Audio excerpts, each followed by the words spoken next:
सर्वप्रथम हमारे कांग्रेस पार्टी के जिलाध्यक्ष जी, बड़े भैया सदा मोहन उपाध्याय जी, बड़े भैया कुंवर अखिलेश सिंह, बड़े भैया मुन्ना सिंह, बड़े भैया राजू भैया और मंच पर जो हमारे सभासदगण मौजूद हैं और क्षेत्र से आए हुए हमारे नगर पंचायत से आए हुए जनता जनार्दन, बड़े भाई, बड़े बुजुर्ग, तो मैं तहे दिल से आप सबका स्वागत करता हूं जो आप लोगों ने मुझे इस लायक बनाया, इस लायक हमको समझा।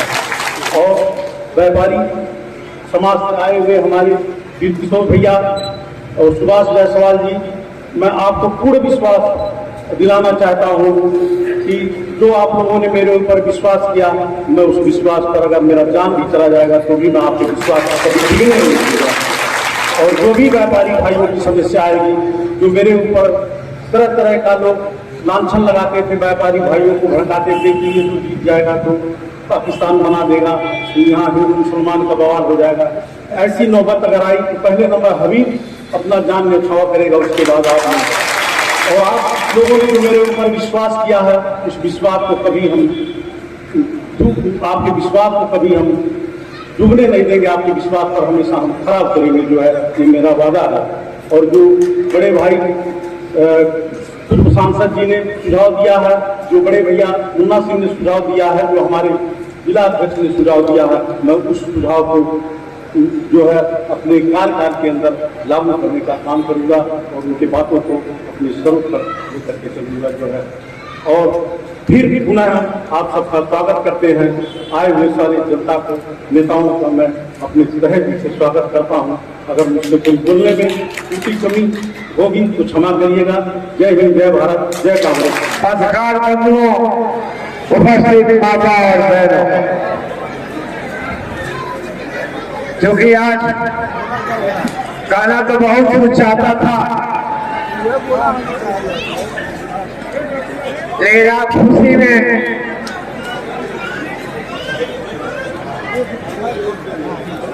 ऐसा व्याकुल है।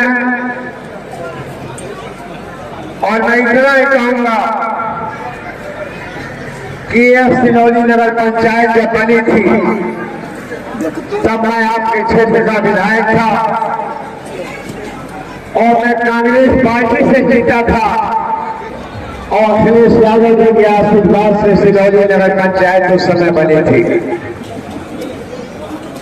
और सिनौली नगर पंचायत के लिए एक अस्पताल आया, वो भी मेरे ट्रैक पे आया था। जमीन के अभाव में वो फरेली गांव में चला गया।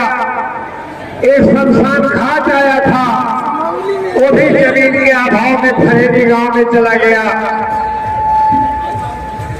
विकास की कई कड़ियां उस समय आई,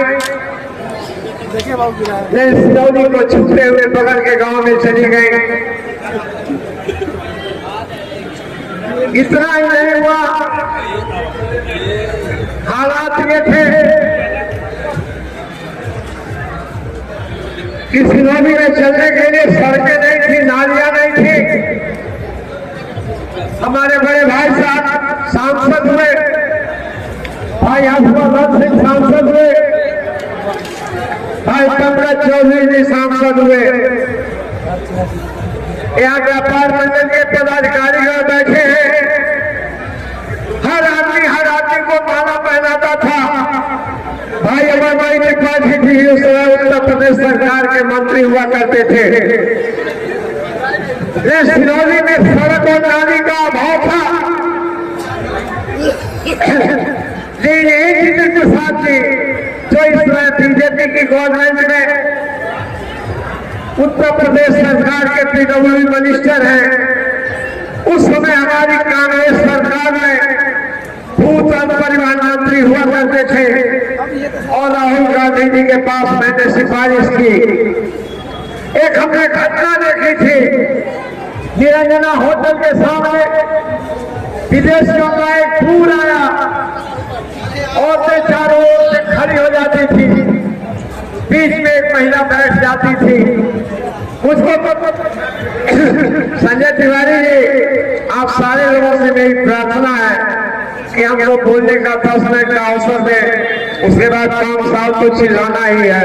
हालात ये थे कि मैं राहुल जी के पास गया और राहुल जी ने मेरे सामने जितेंद्र प्रसाद जी को फोन किया कि मुन्ना सिंह कांग्रेस के विधायक हैं और सिरौली से वो सड़क की मांग कर रहे हैं और जितेंद्र प्रसाद जी ने कहा मेरे ऊपर अधिकार बहुत है। मैंने कहा 265 करोड़ का मामला है और जितेंद्र प्रसाद जी ने उसको स्वीकृत किया और सिनौली से लेके कौड़िया तक की सड़क राहुल गांधी जी के आशीर्वाद से कांग्रेस पार्टी के शासनकाल में बनाई गई थी, जिसका लोकार्पण बीजेपी गवर्नमेंट ने किया। साथियों, काम बहुत हुए और काम बहुत होने हैं। आशा उतनी ही करना, एक बेटे से भी जब आप अधिक आशा कर लेते हो तो बाप और बेटे में तकरार हो जाती है। हबीब को आपने विधायक नहीं बनाया है, हबीब खां को आपने सांसद नहीं बनाया है। अगर उत्तर प्रदेश में बैठी हुई सरकार का विधायक और भारत सरकार में बैठा हुआ मंत्री आपके नगर पंचायत का विकास नहीं कर सकता है तो अकेले हबीब खान बहुत कुछ आशा मत कर लेना। इतना जरूर है कि संघर्षों की बदौलत जितना हो पाएगा उसमें कोई कमी हमारा भाई आपके बीच में लगाने का काम नहीं करेगा। हालात ये हैं नगर पंचायत के, किसी का 2 करोड़ बकाया है, किसी का 4 करोड़ ठेकेदार का बकाया है, किसी का 3 करोड़ बकाया है। नगर पालिका में इतना पहले से भुगतान रात दिया गया है कि उसका दर्द अभी भी समझेंगे कल से कुर्सी पे बैठने जा रहे हैं। हालात ये नहीं था, नगर पंचायत का दफ्तर बनाने के लिए पैसा आया और उसको पूर्व चेयरमैन के द्वारा माल बनवाने का काम किया गया, दुकान बनवाने का काम किया गया और उसका परिणाम क्या रहा कि अभी 2 दिन पहले मैं डीएम साहब के पास हबीब भाई को लेके गया तो मैंने कहा उसका निर्माण कराइए और उसकी दुकान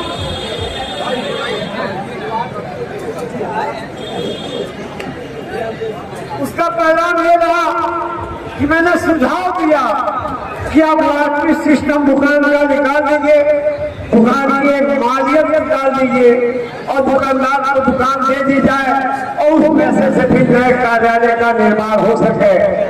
और पहला सुझाव दूंगा हबीब भाई को और ये हमारा सुझाव, इनका सुझाव दोनों आदमी का साझा सुझाव है कि जब हम नेपाल की सरहद में घुसते हैं तो नेपाल का राष्ट्रीय ध्वज लहराता है और मैं हबीब भाई से चाहूंगा कि सिनौली बॉर्डर से लेकर निरंजना तक कहीं भी आप एक जगह देख लें जहां हमारा तिरंगा और राष्ट्रीय ध्वज लहराने का काम करें।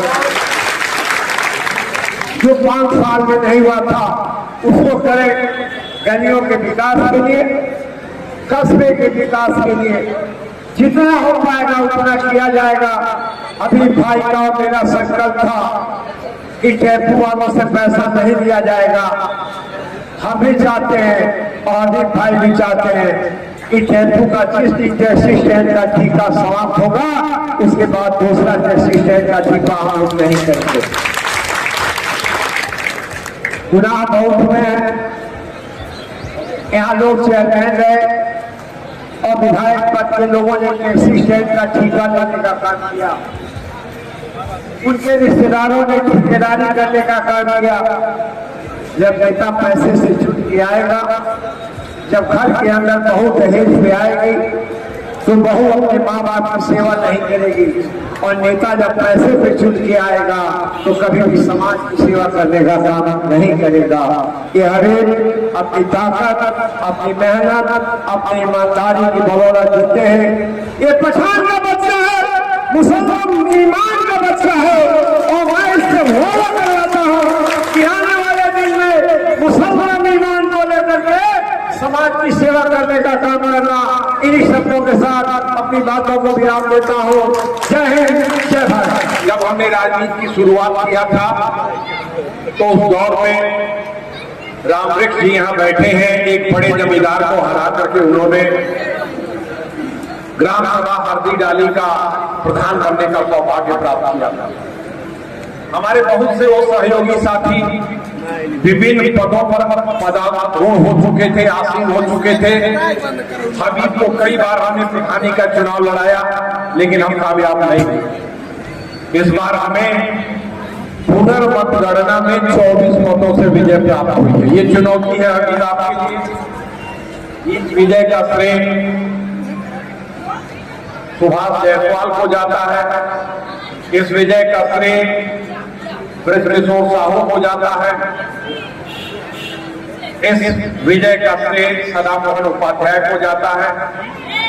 इस विजय का श्रेय रामवृक्ष जी को जाता है।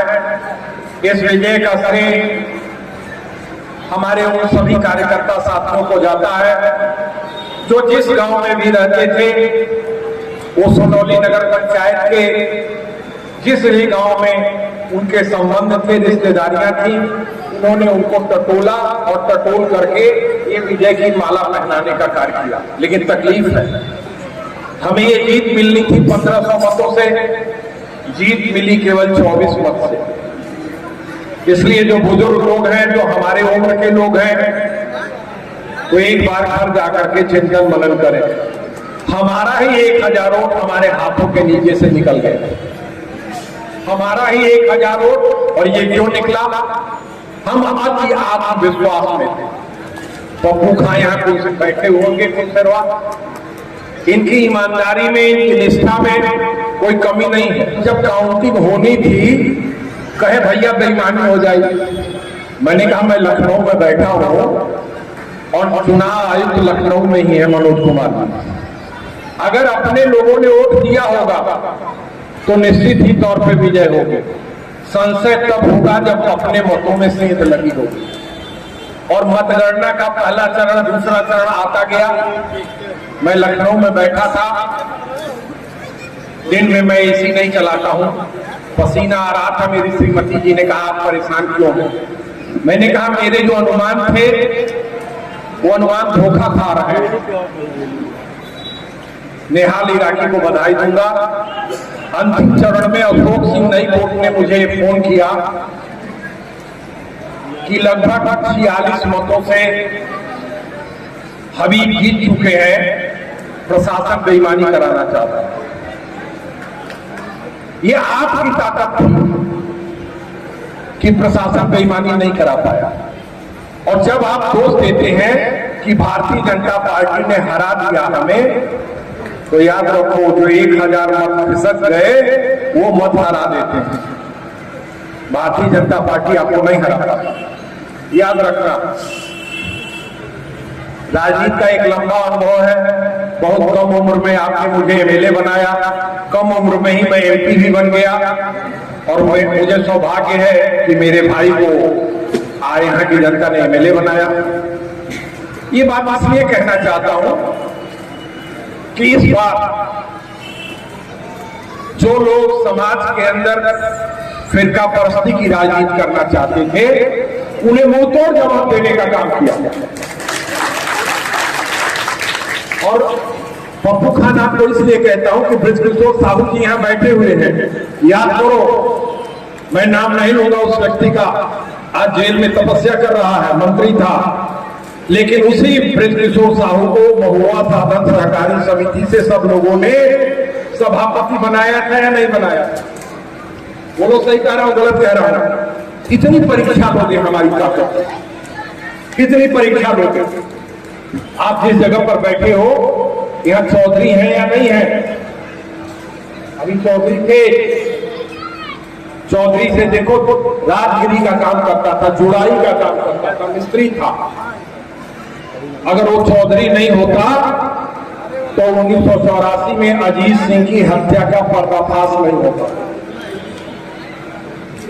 एक गरीब व्यक्ति जिसके कोई बाल बच्चे नहीं थे, उसने बताया था कि लाश कहां ले जाई गई।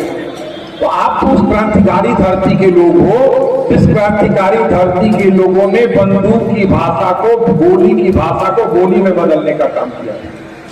तो पहली चीज तो डर निकाल दीजिए। ऊपर वाले ने जिस दिन हमारी और आपकी मौत को लिखा होगा, मौत उसी दिन होगी, उसके पहले किसी की मौत नहीं होगी। और जो इस धरती पे आया है सबको जाना है। और एक बात कंफ्यूजन में मत रहिए, यो हमारे में पता चला रहा कि अपना भी चला जाता है। हबीब खान ने मुझसे कहा कि चुनाव चिन्ह क्या होगा, मैंने कहा तुरंत कांग्रेस पार्टी के जिला अध्यक्ष से मिलिए और कांग्रेस पार्टी के जिला अध्यक्ष से मिलकर के चुनाव चिन्ह लीजिए। मैं बड़े साफ शब्दों में कहना चाहता हूं, हमारे नेता अखिलेश यादव आज भी कंफ्यूजन में है। हमारे और उनके बीच में मतभेद क्या है? कोई हमारे उनके बीच में मेल डांड का झगड़ा है? बोलिए, कोई झगड़ा नहीं है, वो मेरी इज्जत करते हैं। लेकिन वो मोदी जी से नहीं लड़ना चाहते। मैंने कहा जब तक मोदी जी से हम नहीं लड़ेंगे तब तक हम भारतीय जनता पार्टी को खत्म नहीं कर सकते हैं। और इस समय केवल मोदी से एक व्यक्ति लड़ रहा है, जिस व्यक्ति का नाम है राहुल गांधी। अगर मैं गलत कर रहा हूं तो बताओ। आज हम भारत और नेपाल की सीमा पर हैं, शांति शर्मा जी हम लोगों के बीच में है।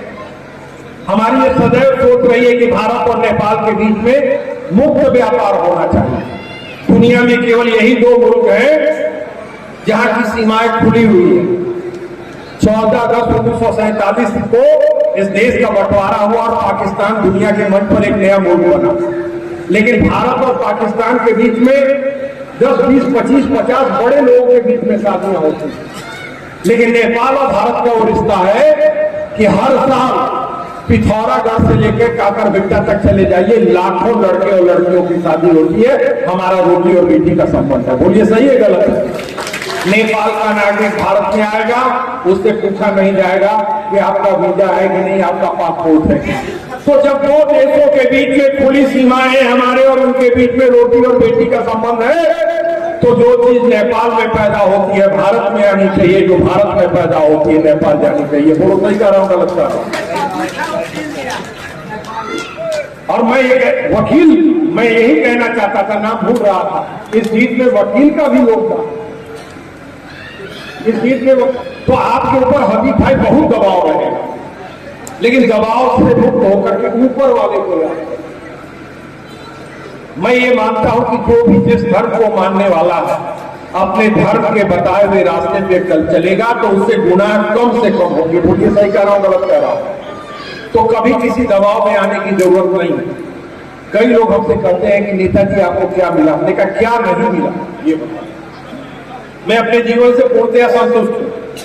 100 बार एमपी हो जाए और एक बार एमपी हो जाए कोई फर्क पड़ता है क्या? पहचान बननी चाहिए। तो मैं ये कहना चाहता हूं किसी दबाव में आने की जरूरत नहीं है। ये जो अभी महाभारत का संग्राम हुआ है उसमें बहुत से अपने ऊपर आए थे। वो महेंद्र जायसवाल मेरा ही शिष्य रहा है। बोलिए सही है गलत है? जब चंद्रशेखर जी ने भारत यात्रा पद यात्रा किया था तो वो हमारे साथ बस से बेचारा उस पद यात्रा में गया था, लेकिन वो प्रधान हो चुका था, हबीब प्रधान नहीं हुए थे। इसलिए मेरी जिम्मेदारी बनती थी कि हबीब को उस पद पर लाया जाए। और आपकी ताकत के बदौलत, आपके आशीर्वाद और दुआओं के बदौलत हबीब को ये कुर्सी नसीब हुई। लेकिन अब एक बड़ी जिम्मेदारी है, हमारे जो 1000 वोट हमको नहीं मिले उन कारणों का पता लगाना होगा कि क्यों नहीं मिले और उनको अपने साथ जोड़ना पड़ेगा। लोग कहेंगे मुन्ना सिंह को क्या मिला? अरे मुन्ना सिंह को तो इतना बड़ा यश मिला है कि इस जीत की चर्चा केवल महाराजगंज ही नहीं, गोरखपुर देवरिया पूरे मंडल में हो रही है। बोलिए सही है गलत? कहने का मतलब ये कि एक तो विषाक्त वातावरण भारतीय जनता पार्टी के द्वारा पैदा किया गया है। उस विषाक्त वातावरण में दो लोगों को सबसे ज्यादा यश मिला है। एक मिला है कांग्रेस पार्टी को, दूसरा मिला है मुन्ना सिंह। कम से कम 1 साल तक हबीब के ऊपर कोई दबाव पड़ता है। और यहाँ जो सभासदगण बैठे हुए हैं उनसे मेरा अनुरोध है कि जो महिलाएं सभासद चुनी गई हैं उनको आप बैठक में जाने दें। महिलाएं आपसे ज्यादा निष्पक्ष, वो ज्यादा जुडिशियस है। मेरी खुद की अपनी समझदारी है कि अगर वो महिलाएं उस बैठक में जाएंगी तो चेयरमैन साहब के ऊपर भी दबाव रहेगा और उनके पत्नियों से ज्यादा अच्छा निर्णय लेने का काम करेंगे। और अब दूसरी बात, कि मैं सभासद लोगों से भी आग्रह करूंगा कि ये जो आवास आ रहे हैं ये गरीबों के लिए आवास है। तो इस आवास में पिछले दिनों जो कुछ हुआ, हाथ जोड़ करके विनती है कि उस तरह की चीजें नहीं होनी चाहिए। अगर हम आवास से 1 रुपया लेते हैं तो गरीब के कफन को नोचने का काम करें। दूसरी बात मैं कहना चाहता हूं कि जो हमारे कर्मचारी हैं, मेरी सूचना के मुताबिक 98 कर्मचारी हैं। उन कर्मचारियों से अगर 1 रुपया हम लेते हैं तो उन कर्मचारियों के मांस को हम नोचने का काम करें। तो 2 चीज की शपथ लेनी होगी। आवास में 1 नया पैसा भी हराम, और जो कर्मचारी मेहनत कर रहा है उससे 1 रुपया लेना हराम। ये 2 चीजें अगर आप कर लेंगे तो मेरी ये 2 काम अगर आप कर लेंगे तो मेरी अपनी सोच है कि बाढ़े दूध पिता के घर में खेती बाढ़े अपने। हमारे माँ बाप ने अच्छे कर्म किए कि बड़े बड़े आतताइयों से लड़ करके भी हम आपके बीच में जिंदा हैं। जो लोग हिंदू और मुसलमान के बीच में नफरत पैदा करते हैं उनसे कहिए कि हबीब खान किसी एक का नहीं है, सबका इस देश का है। हिंदू और मुसलमान भारत माँ की 2 खूबसूरत आंखें हैं, इसमें से एक आंख भी फूट जाती है तो भारत माँ की तस्वीर बदसूरत हो जाती है। जो लोग भी भारत माँ की तस्वीर को बदसूरत करने का काम कर रहे हो, भारत माँ की कभी सच्चे लाल नहीं होते। संजय तिवारी यहाँ बैठे हुए हैं, मुझे तकलीफ है अपने लोगों को। संजय तिवारी जी आपको जिताने के लिए मुन्ना सिंह ने पप्पू खान जैसे हमारे समर्पित साथी को हराने का काम किया था, लेकिन आप लोगों ने जो नकारात्मक भूमिका इस चुनाव में निभाई है वो मुझे बर्दाश्त नहीं है। आगे से ये गलती नहीं होनी, मैं ये गलती नहीं होनी चाहिए।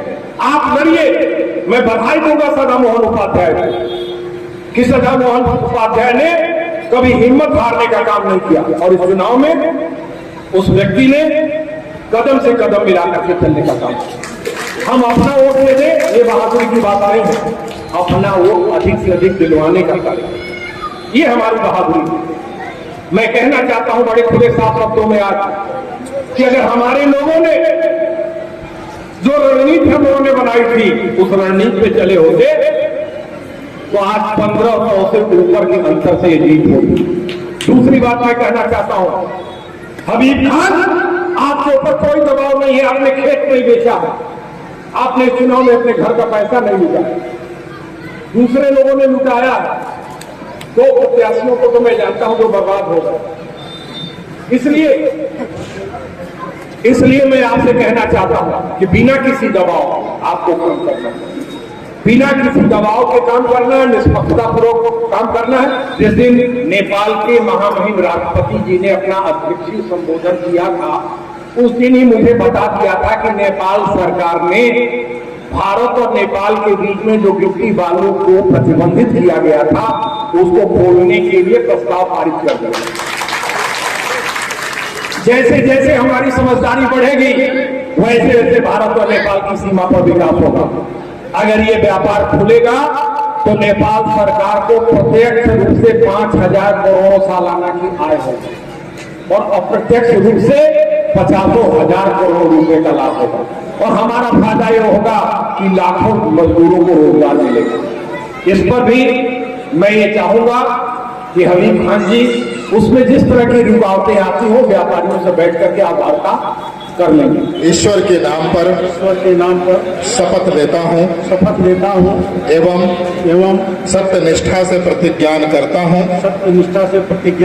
हूँ कि विधि द्वारा स्थापित भारत के संविधान के प्रति सच्ची श्रद्धा रखूंगा। मैं भारत की प्रभुता और अखंडता को बनाए रखूंगा और मैं सद्भावपूर्वक और निष्ठापूर्वक उन कर्तव्यों को निर्वहन करूंगा जिन्हें मैं करने वाला हूं। धन्यवाद। मैं नगर पंचायत सनौली के सभासद निर्वाचित हो जाने पर ईश्वर के नाम पर शपथ लेता हूं एवं सत्यनिष्ठा से प्रतिज्ञान करता हूं कि विधि द्वारा स्थापित भारत के संविधान के प्रति सच्ची श्रद्धा रखूंगा। मैं भारत की प्रभुता और अखंडता को बनाए रखूंगा और मैं सद्भावपूर्वक और निष्ठापूर्वक उन कर्तव्यों को निर्वहन करूंगा जिन्हें मैं करने वाला हूं। धन्यवाद। सांसद जी को गुलदस्ता देकर के ताली आप लोग बजाते रहेंगे। ये खुशी का दिन है, ताली बजा करके अपने नेताओं का आप स्वागत करें। अब हम चाहेंगे माननीय नगर पंचायत अध्यक्ष भाई हमीरराज जी, आप पूर्व विधायक, सिर्फ पूर्व विधायक नहीं, सोनौली नगर पंचायत की इस जीत के महान है। पूर्व विधायक बड़े भाई कुमार कौशल से मुर्मूना सिंह का स्वागत करें गुलदस्ता देकर के।